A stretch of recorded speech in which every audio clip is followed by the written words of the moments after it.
जितना के तो सट्टा भइल बा उसे कई गुना लुटावल जाई और एक एक के ना एक साथ आवो कुली तमंचा के नोक पे नचावल जाई। और तोरा जानकारी खातिर बता दी कि ई बाभनगढ़ के बाराती है, गाना पंडितान के बजावल जाई।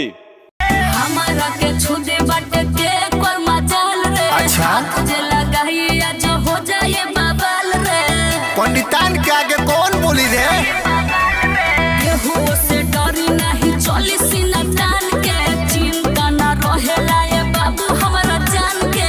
सुन का अरे पाला परल बट पंडितान खाना दानी से लोगो बुमराए जाना हाथ गोड़ बांधी के। पंडितान होई रे पगोली टंगा जइबे दुनाली से। पंडितान होई रे पगोली टंगा जइबे दुनाली से। पंडितान होई रे पगोली।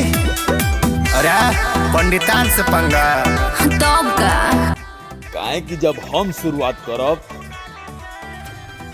तो काफी दर्दनाक रही।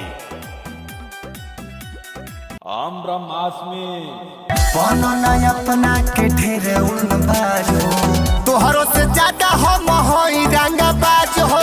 अच्छा पते चल जाई जोतिए रंगदार हो। हमसे